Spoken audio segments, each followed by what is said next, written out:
Hello, welcome to Introduction to the Visual Arts.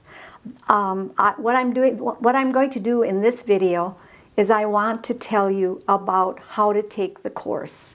This is the first time that we have put Introduction to the Visual Arts online, so we are kind of being pioneers here, and hopefully the videos that I've made for you will be explanatory, and so that you will be able to understand completely what you need to learn and how to take the class.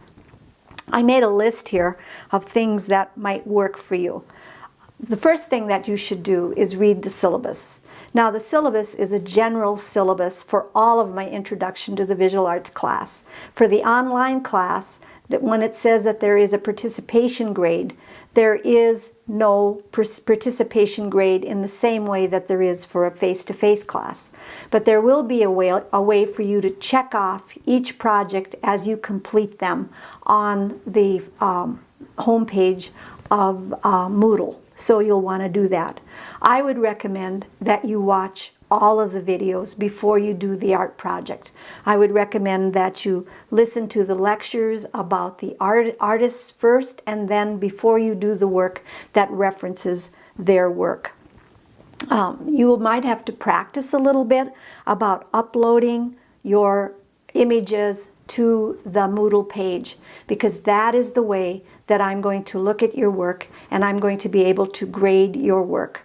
Try not to have a file that is so huge. Try to keep your files a little bit smaller, like perhaps 300 by 500 dpi, but try not to have any 2000 dpi images, because they're very hard for me to look at.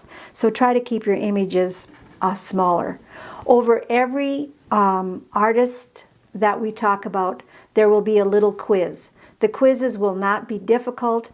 They will be probably multiple guess, and there will probably be 5 questions. When you start taking the first quizzes, all of the quizzes will follow the same format. Now, there is an element that's called making thinking visible.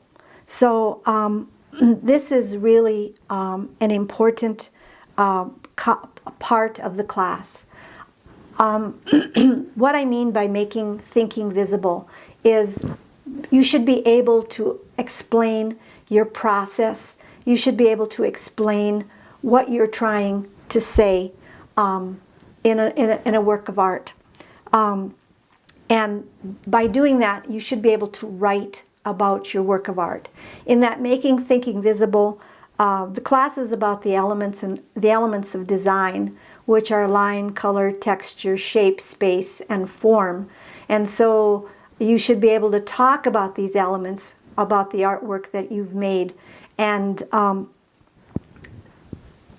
now, these things don't exist, they don't always exist independently. You might have an artwork that's heavy on line, but it also might have color in it. It might also have shape in it. It might also have deep space in it. It might also have visible texture in it. It might have implied texture in it. And so if you say that it's one thing or it's another thing, you're probably right. But you'll just be able to have to explain what you mean by that. So that is what I'm looking for in your making thinking visible. So I want you to talk about your artwork. And what I want you to do, and I'm just bear with me for a moment, I would like my camera person to walk over to that table over there and get me one of those accidental paintings on the bottom, because I want to talk about making thinking visible. All right. Excuse me. Here is a painting that I did. Now you can see that this painting is very, very abstract. But if somebody comes along and says to me, well, what does it mean? Sometimes some artists would say, excuse me, that a painting is simply a visual experience. And I could say that this could be a visual experience, but to me it's more than a visual experience. I was thinking about how the earth would look after the oil was extracted from the bottom of the earth, or inside the earth. And so this is part of a series that I did called the Red River Formation. So if someone asked me, I would say that this is how the earth, the lines in the earth look after the earth has been fracked. Now, I don't know that that's true or not, but that's just my interpretation. And by putting all of these lines very close together, what I have done is I've created a kind of visual texture that's over the top of color. So those are the kinds of things I would say when I'm talking about making my thinking visible. One time I painted a painting for a farmer, and the trees were blue and the sky was gold, and it had a path that led into deep space. And the farmer said to me, I want a blacktop road in this painting.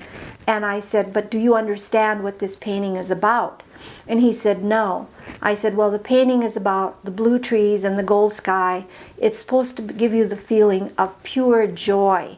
It's the feeling that you have when you're out on the open road and the wind is blowing through your hair and your landscape has not been touched by human beings, and that it's the feeling of pure heaven.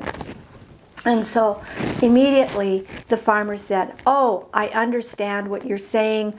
I don't want a blacktop road in the painting, which would have probably ruined the composition and the color.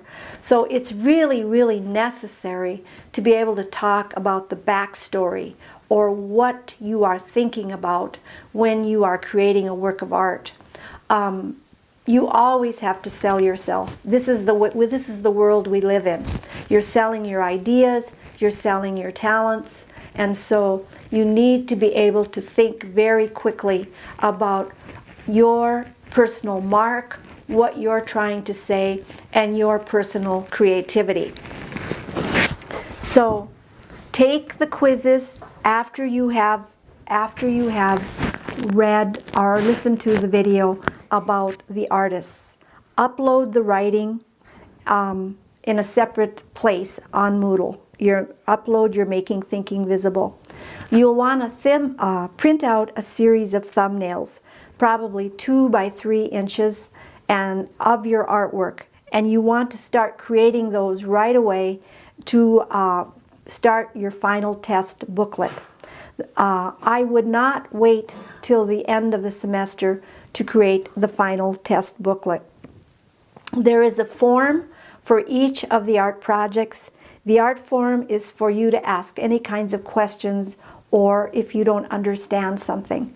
If you don't want to do it publicly, you can do it privately and send me an email as well. If you're on campus and you want to find me and talk to me, you're welcome to do that too. With that, there are videos talking about the final test project. There is no written paper pencil test. It's all about what you can do. It's not about that you can answer a series of multiple choice questions. Now, the thing to remember that this is about your personal language, your personal creativity. So have fun with it. Your personal creativity is never wrong. It's yours. It belongs to you. It's another language. It's just like speaking English or French or German or Spanish, but it's your visual language. And so it's very important for you to explore your visual language and to celebrate your visual language. If you need to find me, I have office hours on Tuesdays, Wednesdays, and Thursdays. And I'm in 303 a lot on Tuesdays and Thursdays. If you have to interrupt another class that I'm in, it's okay to do that. If you need to contact me, feel free. And hopefully these videos will help you get through the class. And if you need to, feel free.